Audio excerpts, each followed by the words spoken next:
The stakes are really higher than ever, and you can turn every touchdown, sack, and interception into cash with PrizePicks. This Sunday, we get a Super Bowl rematch as the Kansas City Chiefs battle the Philadelphia Eagles. Can Mahomes and the Chiefs be the first franchise to three-peat, or can Jalen Hurts and the Philadelphia Eagles find a way to stop Mahomes? What better time to start playing PrizePicks than on the biggest day in sports? Here's how it works. Pick your players, predict if they'll go for more or less than their projected stats, and win big when you're right. Think Saquon Barkley rushes for less than 100? Lock it in. Think Mahomes throws for more than half a yard? Well, that's an easy one. PrizePicks is giving you a free play for Super Bowl Sunday, so go ahead and lock it in when you sign up with my code DOUBLEMOVE. That's right, for new users, you get the free pick with Mahomes and a $50 sign-up bonus when you play just $5 in lineups. Time is ticking. Download PrizePicks now, enter my code DOUBLEMOVE, and turn your predictions into payouts.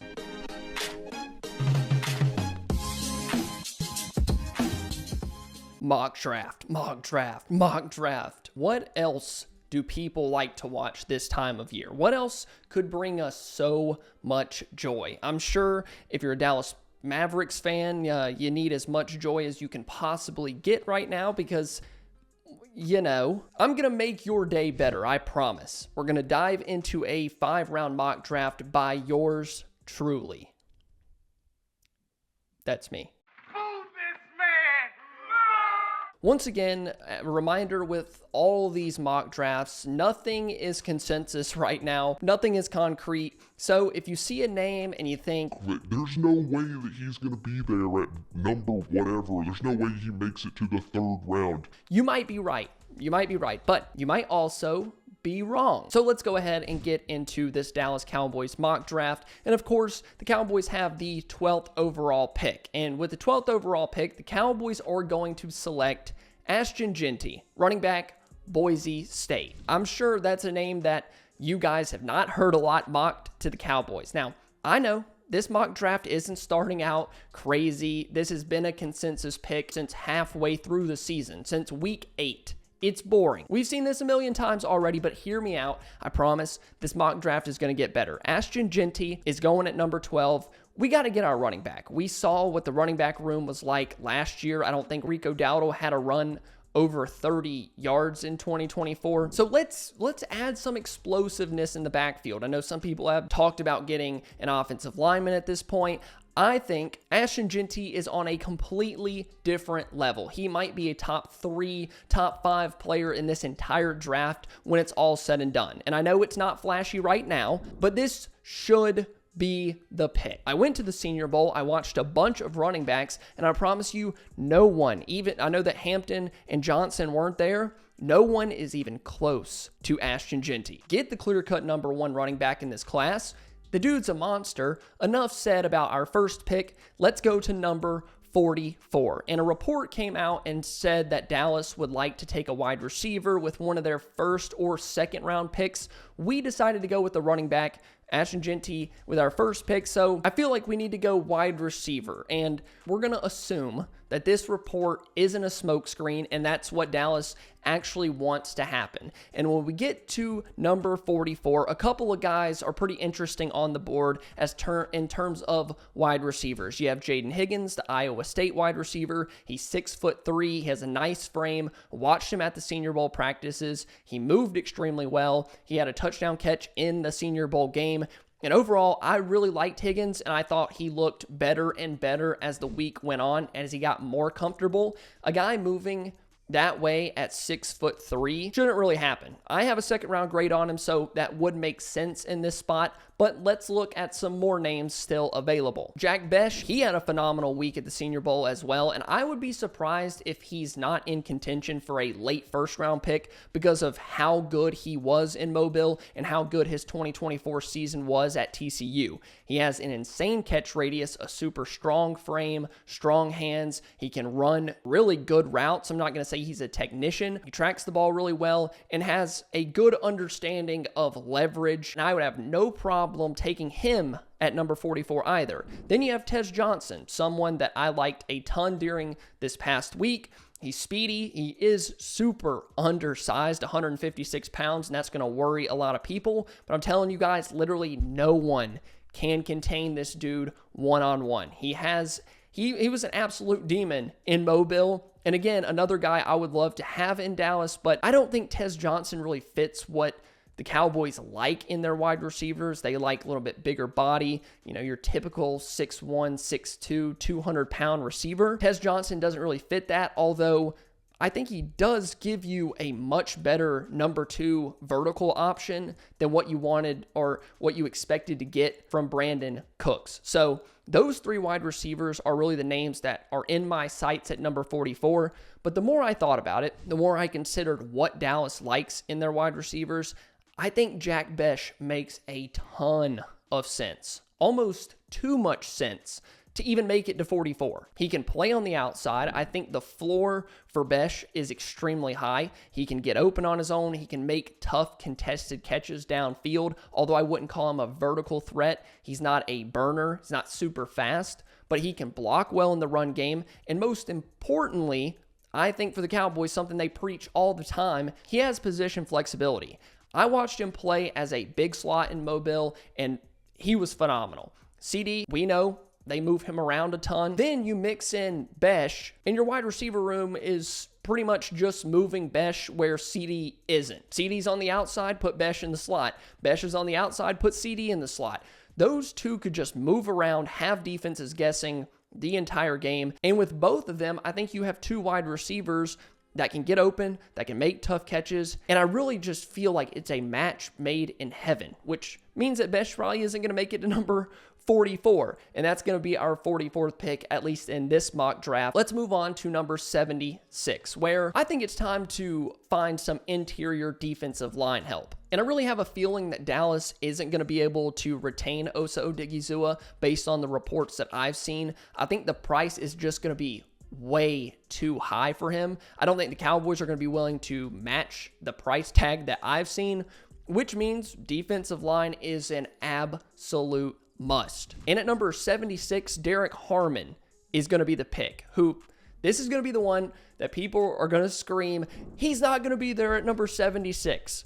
And with that, I say, it's February. It's a very deep defensive tackle class. He could easily get lost in the shuffle. You just never know. Also, let me dream a little bit here. So let's say that Osa is gone. I think Dallas is going to need to find that get up the field, pass rushing 3-tech that they are going to lose in free agency with Osa gone. And Harmon, that's him. He had a nearly 18% pass rush win rate in 2024. He is an animal on the interior. And I was watching this film a few weeks ago, and my goodness, this dude is strong. He's got really good hands. He just moves people on the inside. And while he isn't quite as dominant as a run defender, I do think there's a world where his tools translate to being a good run stopper on the interior. So Derek Harmon, defensive tackle from Oregon, is going to be the pick at number 76. Remember, Cowboys are not going to have a selection for a while. No 4th-round pick because Jonathan Mingo was the 4th-round pick. Another genius move by this front office, but we can't sit around. We can't be upset because I love what we found in the 5th round. And that's going to be Louisville cornerback Quincy Riley, who just magically fell in our laps. And you guys are going to see a bit of a trend here. Guys that went out there, competed at the Senior Bowl, played extremely well, wanted to get in there, wanted to mix it up. He was probably the best corner in Mobile last week. He was phenomenal. The stickiness in coverage, the closing speed, the recovery speed, the quickness, the ball skills. He was constantly turning his head, finding the ball. Now, I will say his 2024 season wasn't great. His 2024 tape wasn't great in relation to 2023, but he does have the tools, and I promise you, if he's there in the 5th round, I am running to the podium to turn in that card because we don't know what's going to happen with Trayvon Diggs. He could be out all of 2025, and I'm kind of going into next year assuming he's not going to play at all, like he's not even here. So I think you have to, at some point in this draft, find a corner. Not necessarily starting caliber. Hopefully, Kalen Carson kind of catches up to the speed of the game. That shoulder's okay. But I still think you have to find a way to get a corner somewhere because Jordan Lewis might not be back. Trayvon Diggs might be out the entire season. You really have one NFL corner on your roster right now, and that's Deron Bland, who's coming off of a foot injury. So that room is really worrying me. We find our corner, and this is where the draft for me gets really exciting, assuming that Dallas doesn't really move any of their 5th round picks. 20 picks later, at number 170, another Senior Bowl standout and someone so underrated in my opinion from this past week is Barron Sorrell, the edge from Texas. You guys watch college football. I'm assuming a lot of you are Texas fans, so you're familiar with this name. And down there in Mobile, I didn't know his name. There's so many guys out there, so many different numbers and jerseys and 2 different practices. But this dude kept showing up. He has the tools. He is a little bit small, like he's not going to be a run stopper on the edge, like some other pass rushers in this class. But the tools and the power were just on display in Mobile against top competition. He just kept flashing to me, and I just watched him push a left tackle into the lap of a quarterback down there, and I'm looking around like, who is this dude? Then I find him on the roster, and I'm in. 5th round at 170, I think you take a guy that plays a premium position, you take the dude that was really impressive against top competition, and you walk away with a rotational edge in year 1 with room to develop. Maybe it's not the biggest need in the world, and we can argue about that with DeMarcus Lawrence potentially not being back, but adding Barron Sorrell, the tools, the quickness, the power, I would be really interested. 2 picks later at 172, this is why I said it gets really fun, because you have 3 or 4 picks all bunched up together right here. So at number 172, I'm going to take Brashard Smith, the running back from SMU. And this one might not be popular. Some might not like it, but I would love to pair another back with Ashton Jeanty. I don't care. If you're going to completely overhaul the running back room, just go ahead and do it. Go all out. Fix that room for the next 4 to 5 years. If you're going to do it, just do it. And I'm going to select Brashard Smith because of what he adds to the skill set of Jeanty. Smith is a wide receiver turned running back. He was smoking everybody. He's a little bit shorter at 5'9", but he has some skills out of the backfield, particularly catching the ball. And I think he would only add to Jeanty's skill set. And even though Ashton Jeanty can catch the ball, this guy is a real pass catcher, a guy that has some real juice. He ran the ball extremely well too.